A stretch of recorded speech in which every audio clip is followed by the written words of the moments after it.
episode of What's the Story. I'm here right now with, and well, you have to say your last name for me because every time I say it, I mispronounce it. Yeah? Yeah. It's Emm Gryner. Emm Gryner, all right.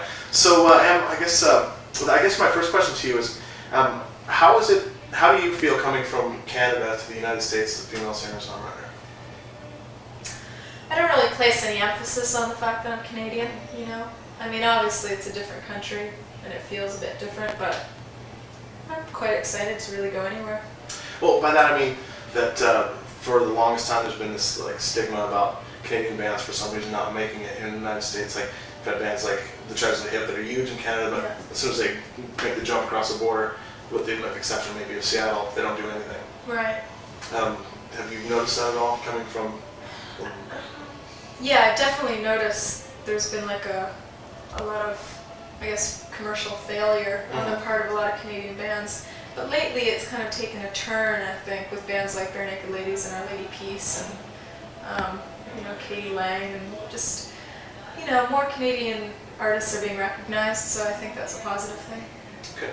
Can you give us a little bit of insight as far as your influences as a singer-songwriter, or just who they were? Yeah. I didn't really have a lot of concrete influences. What's that? Oh, sorry, I do a little sign language.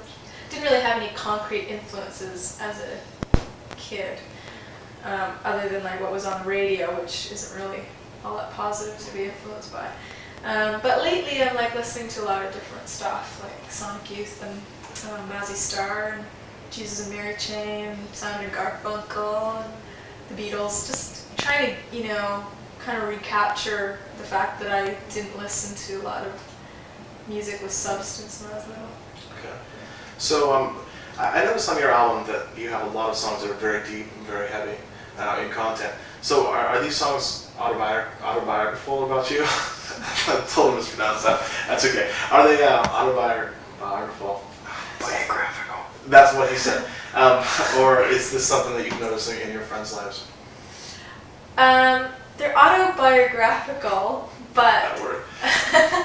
The word for today is autobiographical. But they're also, you know, a lot of the songs are my interpretations of other people's lives or something that other people have gone through. And I tend to write very much from first person, so it might seem like they're all about me or something, which isn't the case. Okay. So right now, you are now on Mercury Records. What? Right now. Right now, you're on Mercury Records. But a year ago, you were putting out your own records with your own record label. So would you tell us a little about how you put together your own record label and then got signed with Mercury? I put together my record label, which is called Dead Daisy Records, and basically just to put out my own records and a few other little projects that featured other songwriters in Toronto. And a producer in New York named Warren Brulé came across my record, and he gave it to Mercury, and that's how I got signed. And but my indie label is still up and running, and I've got a band called Cicero coming out with the record later this fall on it. So the record now is being funded by you, but before, how were you funding it? Before, how did I fund my records? Yeah. Just like through doing day jobs and scraping that money. All right. So how did you come to put out your cover song EP? I don't really know how it got started.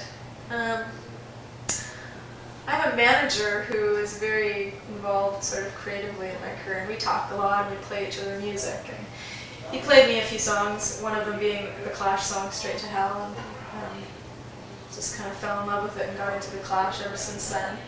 And I just wanted to interpret songs that I felt good about, and with songs that meant something to me. So that's how it kind of came about. Okay. And doing those songs live as opposed to one of the other 12 tracks that's on your album, what is that? Just you trying to get those other songs out to people to hear? Just to give people a break from my writing. I always just think it's nice sometimes if, you know, you do throw, because I am a new artist, to throw in a song that someone might be familiar with, or just to give them an idea of what kind of music I like as well. Okay. So your record, as when I listen to it, definitely has a first and a second feel. Like half the record is one way and half the record is a bit softer, like harder and softer side. Now, were these written in 2 different sessions, or was this all mixed up, or how did you come to the 2 different feelings? These songs were written between the ages of 18 and 22, so it's like all from all over the place, really. And when it came time to make the record, I just, chose the best songs that I had, and then, whatever was best for the song at the time was what happened to them. All right. Well, thank you very much. What's your last name one more time? Gryner. Gryner, Emm Gryner. Every time I say that, I get it wrong. But stick around next for a live song from her here on What's the Story.